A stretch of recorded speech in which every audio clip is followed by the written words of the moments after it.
Hello दोस्तों, आपका स्वागत है स्किल्स 0 to 1 यूट्यूब चैनल पर। मैं भय गुप्ता आपका स्वागत करता हूं और आज की वीडियो के अंदर जो हम पढ़ने जा रहे हैं वो पढ़ने जा रहे हैं rate of growth, the rate of growth in Java programming, या फिर आप बोल सकते हो डेटा स्ट्रक्चर के अंदर। डेटा स्ट्रक्चर के अंदर हमें क्यों जरूरत पड़ती है रेट ऑफ ग्रोथ की, इसका मतलब क्या होता है। हमें समझ में आ रहा है कि रेट ऑफ ग्रोथ जो बढ़ रहा है रेट के साथ कॉन्स्टेंटली, उसी को हम बोलते हैं रेट ऑफ ग्रोथ। पर इसे हम कैसे समझ सकते हैं और डेफिनेशन क्या है, तो ये पढ़ते हैं। और ये डेफिनेशन स्टैंडर्ड वे से लिखी गई है, जो उसका सोर्स कोड है वो स्टैंडर्ड है। आप इससे रेफर कर सकते हैं अपनी एग्जामिनेशन, अपने वाइवा, अपने इंटरव्यू, कहीं भी।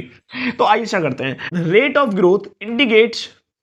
Growth indicates how fast something increase concerning the size of its input. मतलब कितना साइज उसका बढ़ सकता है, मतलब कि इस पर डिपेंड करता है। Rate of growth indicates how fast something increase the size of input का साइज कैसे बढ़ सकता है।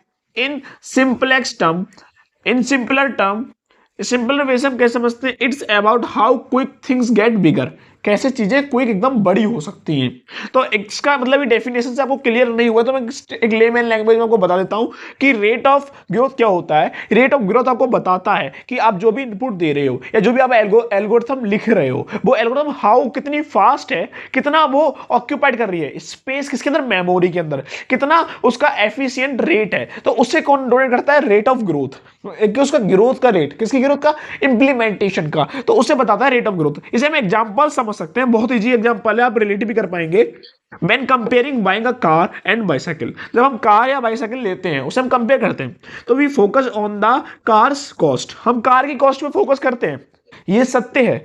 बिकॉज इट्स मच हायर, ये क्योंकि बाइसाइकिल है उससे काफी हायर है और काफी कॉस्ट में ज्यादा है, इसलिए हम फोकस करते हैं कार की कॉस्ट पे। साइकिल तो हम ले ही लेंगे। एक होता है ना, दो चीज खरीदते हैं तो एक चीज सस्ती होती है, एक चीज महंगी होती है। वही बात कहना चाह रहा है इन मैथमेटिकल टर्म। ये मैथमेटिकल टर्म क्योंकि नंबर ही तो है, जो कॉस्ट है वो नंबर है। तो we will look at the bigger term in an on precision to see how fast it grow as the input get large।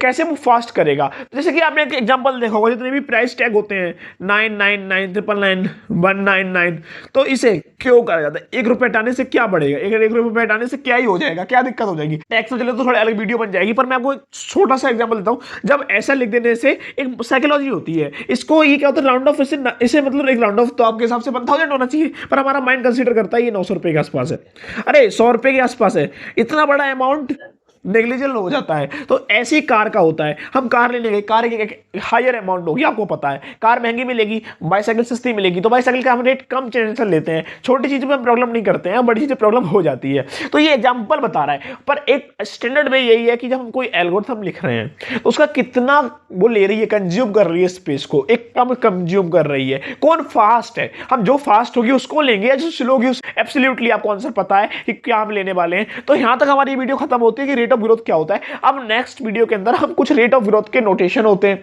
कुछ सिंबल्स होते हैं, जैसे आपने पढ़े होंगे टाइम कॉम्प्लेक्सिटी बढ़ाने के लिए एन यूज कर रहे हैं, कुछ चीजें यूज कर रहे हैं, वो इक्वेशन कैसे आती है, कैसे वो काम कर रहा था, कैसे वो ग्राफ बन रहा है, ये नेक्स्ट वीडियो मिलने वाला है। मिलते हैं नेक्स्ट वीडियो में। जय हिंद, जय भारत।